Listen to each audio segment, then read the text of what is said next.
What happens when a queen finally gets the throne she bled for and immediately discovers that sitting on it might be harder than every battle she fought to reach it? Because House of the Dragon Season 3, Episode 3 is not a victory episode. It is a consequences episode. And the consequences are hitting Rhaenyra from every direction at once.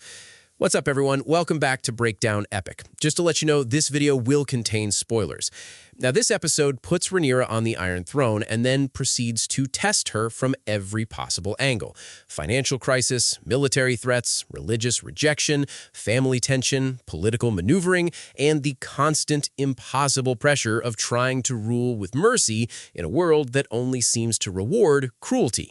In my opinion, this might be the most politically important episode of the entire season because it is less about dragons and battles and more about the impossible decisions a new queen has to make when every single choice creates a new enemy.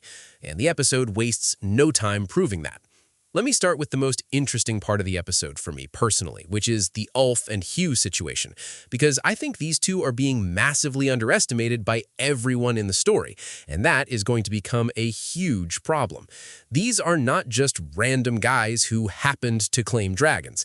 These are two people who now hold more raw destructive power than almost anyone in Westeros. And yet Rhaenyra is treating them like inconveniences instead of assets. Ulf wants a lordship and gets a knighthood with no castle. Hugh wants a proper home for his family and gets assigned to a hill that basically tells him he is still lower class. Now imagine you are either of these men. You risked your life. You claimed a dragon. You fought for her cause. And when the war is won, you get a pat on the back and a reminder that your blood is not noble enough to sit at the big table. That is dangerous. Not today, not tomorrow, but eventually. Because people with dragons and wounded pride do not stay loyal forever. And if Ormund Hightower or anyone from the green side figures out that these two feel disrespected, the recruitment pitch writes itself. In my opinion, this is one of Rhaenyra's biggest blind spots right now, and it could cost her everything later. Now let me rewind and talk about Daemon, because his energy in this episode is completely different from Rhaenyra's, and that contrast matters a lot. When he meets Ormund Hightower's army with 3 dragons and no soldiers, that is pure Daemon. Confident, theatrical, dangerous. He does not need an army because he has fire that can erase one. And the fact that Ormund surrenders tells you everything about how the power balance has shifted. But here's where it gets interesting. Rhaenyra lets them go. She offers clemency. She wants mercy to define her reign, and Daemon thinks that is insane. He would have burned them all. That tension between Daemon wanting total destruction and Rhaenyra wanting earned legitimacy is going to be one of the biggest fault lines of the season. Because every time Rhaenyra chooses mercy, Daemon sees weakness.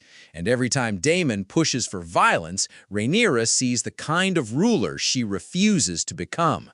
That dynamic alone could fuel the rest of the season.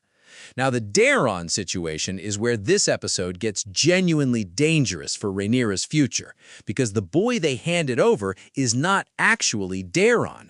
Ormund played them. He kept the real prince safely hidden and sent a decoy instead. That means the biggest political threat to Rhaenyra's throne is still out there, completely untouched, and she does not even know it yet. That is a masterful move by Ormund. He surrendered his army to survive, but he kept his most valuable asset off the table entirely. And when the real Daeron eventually resurfaces, Rhaenyra is going to realize that her mercy toward the Hightower forces may have been the single most costly decision she made. Now let me talk about the religious angle, because I think this could quietly become one of the most important threads of the season. The High Septon refusing to anoint Rhaenyra is not just a symbolic inconvenience, it is a political weapon. Without the anointing, Rhaenyra has the crown, but not the divine endorsement. And in a world where faith shapes public loyalty, that gap matters enormously. She could force the issue. She could threaten the High Septon. But as he warns her, making an enemy of the faith when the realm is already this unstable could trigger exactly the kind of popular revolt she cannot afford. So she is stuck. She has the throne, but not the full spiritual authority that comes with it. And as long as Aegon's death remains unconfirmed, the High Septon has a legitimate reason to delay. That creates a window of vulnerability that her enemies could absolutely exploit.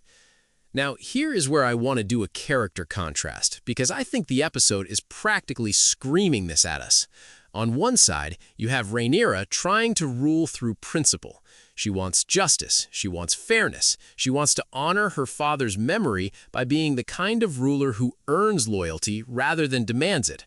On the other side, you have literally everyone around her telling her that principles are a luxury she cannot afford right now. Daemon wants blood. Mysaria wants reform. The lords want favors. The small folk want food. The High Septon wants proof. And Alicent is sitting in a room telling her that the throne will eventually force her to become someone she does not recognize. That is the real conflict of this episode. Not a battle, not a dragon fight. The question of whether Rhaenyra can hold on to who she is while the world demands she become something harder. Now, the Corlys situation with his sons is another pressure point that could explode.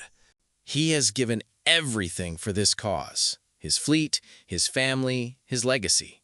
And all he wants in return is for his bastard sons to carry the Velaryon name. That should be simple. But Rhaenyra cannot do it right now, because legitimizing bastards publicly would invite questions about the parentage of her own children, and that is a conversation she absolutely cannot have while her grip on the throne is still this fragile.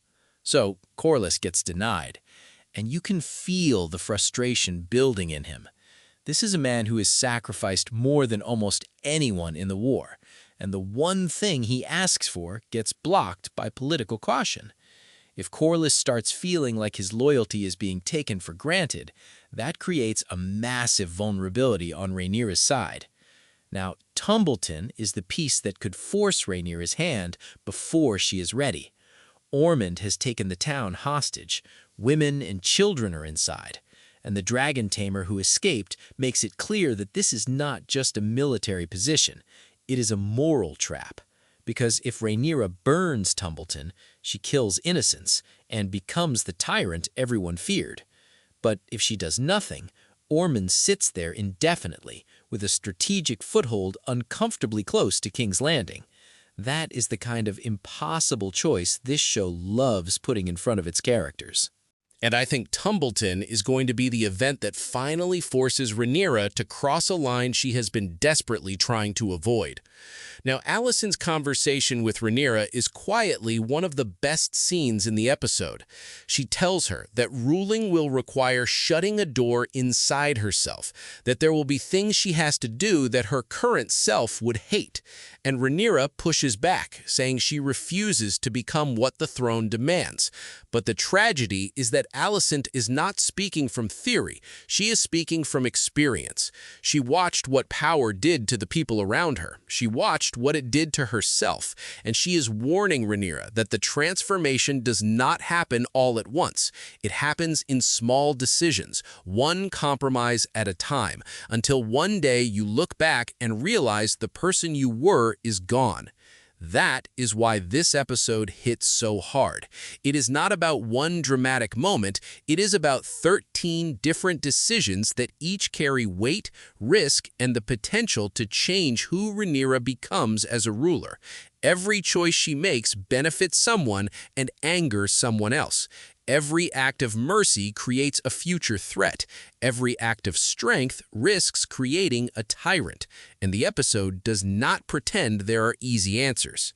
Now let me lock in my biggest prediction. I think the Tumbleton situation is going to be the event that breaks Rhaenyra's principled approach, not because she wants violence, but because the situation will force her into a corner where mercy and survival stop being compatible. And when that happens, the queen we see on the other side of that decision may not look anything like the woman who sat the throne at the beginning of this episode. Before I finish, let me do a fast-fire breakdown of the biggest takeaways. Ormund surrendered his army, but kept the real Daeron hidden. The High Septon's refusal to anoint Rhaenyra leaves a dangerous legitimacy gap. Daemon wants total conquest, while Rhaenyra wants earned stability. Ulf and Hugh are being dangerously undervalued, and that will have consequences. Corlys is losing patience with a queen who owes him everything. Tumbleton is now a hostage situation designed to force Rhaenyra into violence. And Alicent's warning about the throne changing people may end up being the most prophetic line of the season. So, overall, this episode proves that winning the throne was the easy part. Keeping it while remaining the person you want to be is the real war. But anyway, that is my breakdown of House of the Dragon Season 3, Episode 3, and why I think every decision Rhaenyra makes in this episode is setting up consequences that will define the rest of the season. If you enjoyed this video, make sure to like, subscribe, and let me know in the comments. Do you think Rhaenyra can hold on to her principles, or is Tumbleton going to be the moment that finally forces her to become the kind of ruler she swore she would never be? I will catch you in the next one.